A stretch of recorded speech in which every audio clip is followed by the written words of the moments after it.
What's up, everybody? My name is Dr. Mongoose, and I'm not a doctor, but I play one on the internet. And today I'm bringing you episode 2 of Improving Your Form for Halo 4.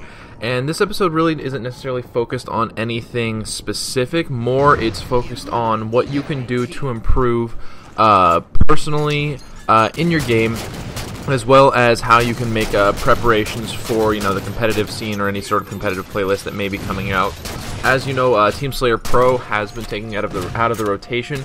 However, that is less of what I'm talking about, but seeing as some people have been asking questions about where it went, apparently it's been taken out for now. It's being retooled to return in early 2013 for a more optimal competitive experience, according to 343.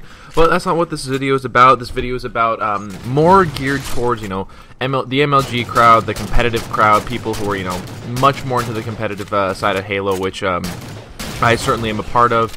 And I know that a bunch of people do watch me for that.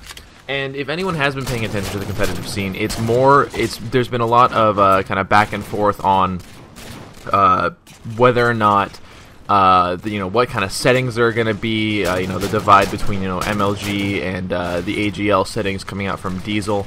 And while I don't want this video to be too focused on the battle between settings, it is important to note that there aren't really any hammered out settings at the moment. I have seen both the Diesel settings and I've seen the MLG test settings, and neither of which I'm particularly impressed with. I can do a video on that later, but that's not what this is about.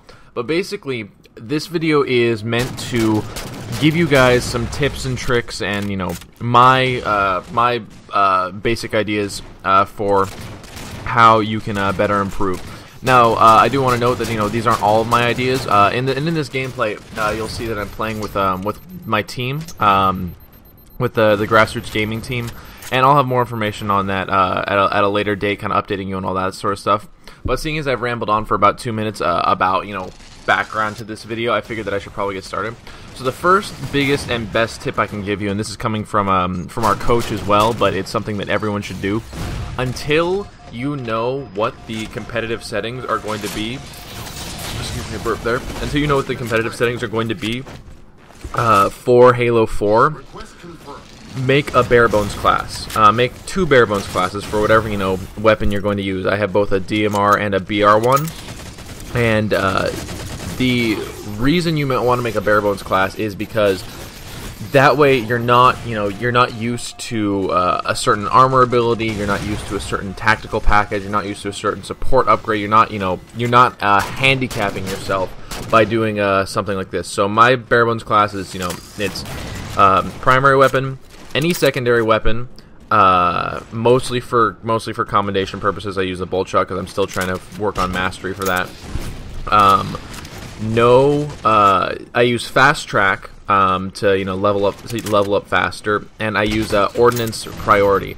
Now, basically, the rule of thumb for bare bones classes is that you want to pick things that aren't going to affect how the game functions.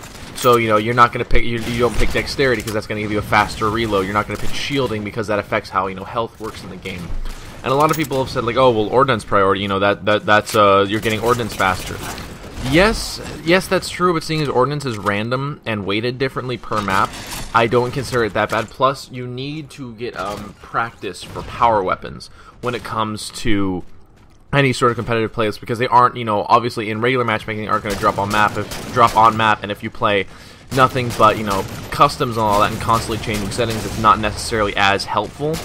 And while you can get power weapon practice there, it's better to do it in regular matchmaking and on these maps in such a way where you're getting better used to on disc maps, which is hopefully what a lot of the competitive settings will be using. So that's really the biggest tip that I can give you, and it's something that everyone should do. Even if you don't play with it 24/7, you should be well versed in a bare bones. You should be pretty well versed with a bare bones class. Because, again, we don't know what armor abilities are going to keep. We don't know how the ordnance system is going to work. And we don't know anything like that. So it's better to be used to nothing and be used to playing without anything That way you're not reliant on, oh well shit, you know, I'm pretty good at this game, but you know, fuck, I don't have my thruster pack, I don't have my jet pack, I don't have my hologram, my regen shield, whatever it is that you're used to using. And that way, in being used to nothing, you become ready for anything.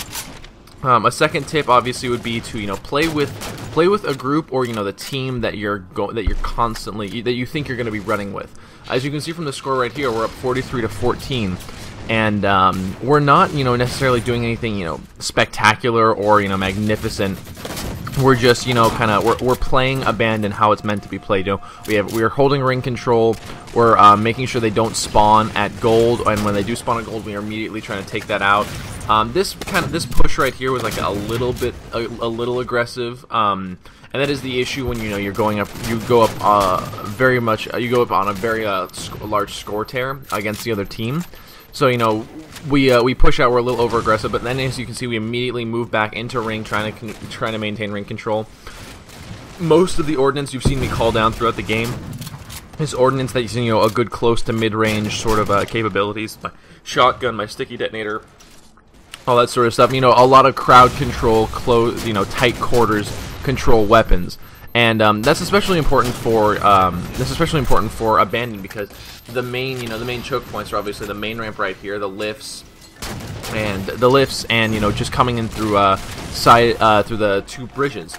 And again, they're very tight, they're very choke pointy type of areas, so it's, you know, easy to control, easy to control with, you know, a shotgun or a close range weapon. So you'll notice that I'm always calling in a very close range ordnance. Third is obviously running with the team. You're going to have constant communication. You're going to be able to trust the people who are watching your back, that all that sort of thing. And it's just important to, you know, you have to get used to playing with a team. I mean, playing on your own helps you improve your own skill, and that's, you know, very, very important. But playing with a team, it allows you to be more confident and, you know, take the skills that you've, you know, improved and learned upon in your singular and, you know, your solo matchmaking playtime, and apply them into, you know, a team game. Okay, guys, the video's wrapping up. I hope, you know, these tips helped you out. I hope you were able to learn something. Leave in the comments anything you guys want me to focus on next time. But as always, my name is Dr. Mongoose. I hope you guys enjoyed the video. Please watch 2 of my videos and call me in the morning.